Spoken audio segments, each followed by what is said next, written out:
Ever wonder why your playlist sounds like a bizarre shuffle of surf rock, bossa nova, spy jazz, and orchestral ballads? Yeah, same here. I finally figured it out though. It's not the radio that scrambled my musical taste, it was the TV. And today, I'm wondering if you have the same experience.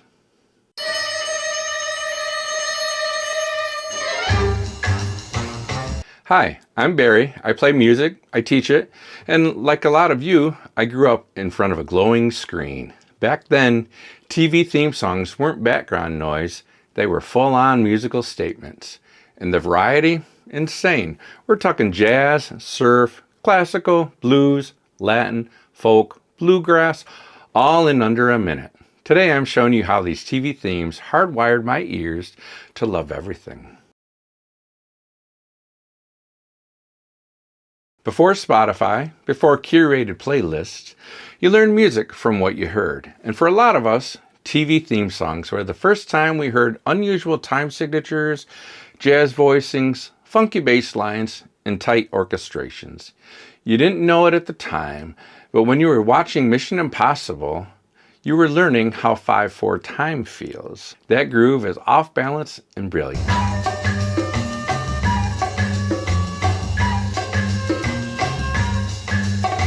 You can count 5 to this. 1, 2, 3, 4, 5. 1, 2, 3, 4, 5. 1, 2, 3, 4, 5. 1, 2, 3, 4, 5.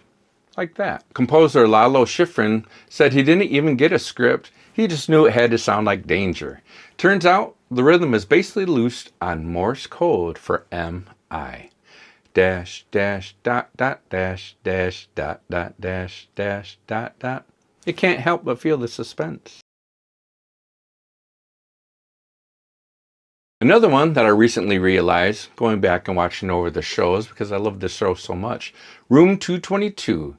You may not remember the show, but the music, laid back electronic piano, brushed drums, gorgeous melody in 7/4 time.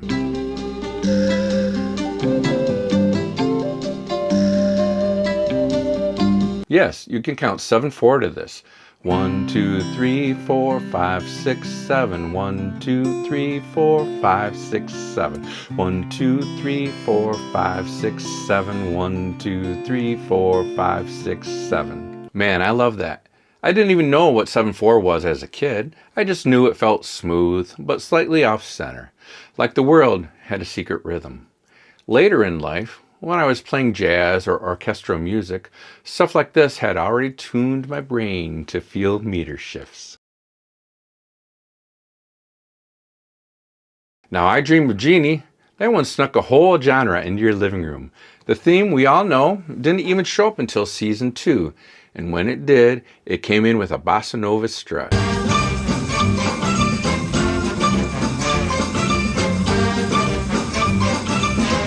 Flutes, bongos, jazz organ, composer Hugo Montenegro nailed it.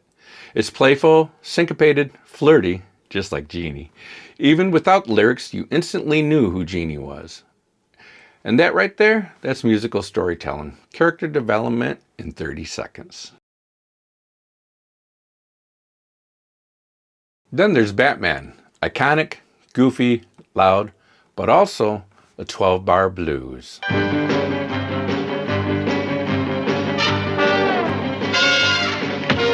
Composer Neil Hefti turned what could have been a gimmick into a clinic in musical form. I didn't realize it then, but that's how I first learned the structure of the blues. I didn't learn it from a Muddy Waters record. I learned it from Adam West, Fighting Crime, and you can hear this 12-bar blues form. 2, 3, 4, then it goes up to the 4 chord. Back to the 1. 5, 4, back to the 1. Yep, classic 12-bar blues. TV themes weren't afraid to go big, like cinematic big. The Star Trek theme wasn't just a melody, it was a mission statement. Composer Alexander Courage created something ethereal and full of wonder. That soaring vocal line over sweeping strings, It doesn't sound like action, it sounds like possibility.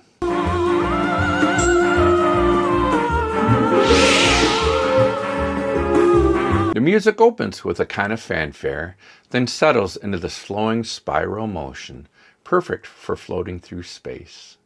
And that melody line, it's almost like a romantic aria, with wide leaps and unresolved phrases that leave you hanging in midair.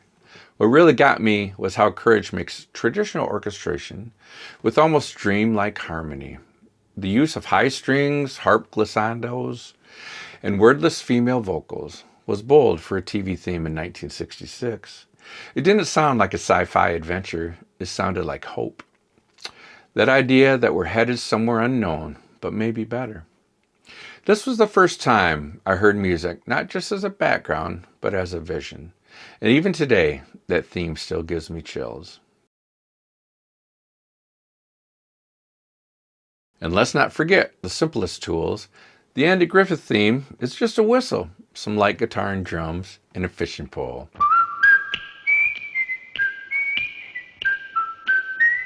That taught me the power of restraint. Sometimes one sound is all it takes to paint an entire world. Same thing with the Addams Family. A harpsichord, upright bass, and 2 iconic snaps.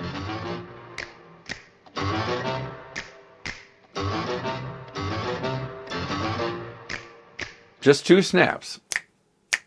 And a bass run up to tonic.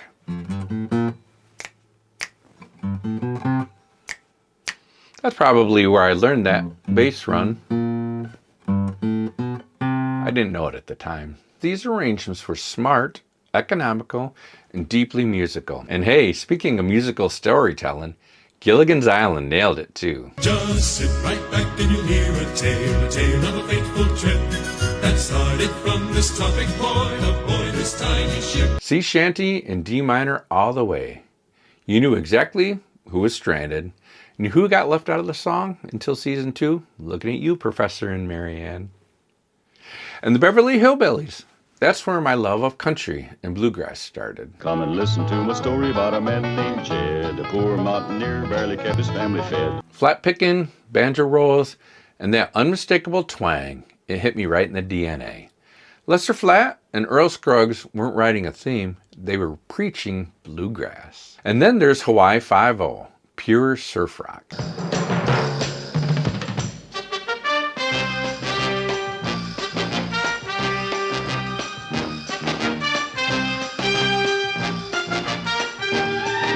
That opening drum fill hits, and then the guitar comes in like waves crashing through your speakers. It's got that clean, reverb-drenched tone that feels straight out of a Ventures or Dick Dale track, but with a bigger, more cinematic flair.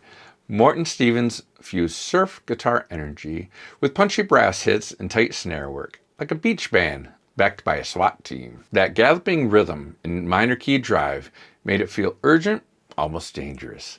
This was the first time I heard surf rock dressed in a tuxedo, and I loved that sound ever since. All of this shaped me before I ever touched the guitar. When I got into a band and orchestra later, it all made sense. Weird time signatures, unexpected key changes, horn voicings, percussion layering. I'd heard it all before, on TV. Even my own songwriting, it pulls from that mix. It's not scattered, it's just what I soaked in as a kid.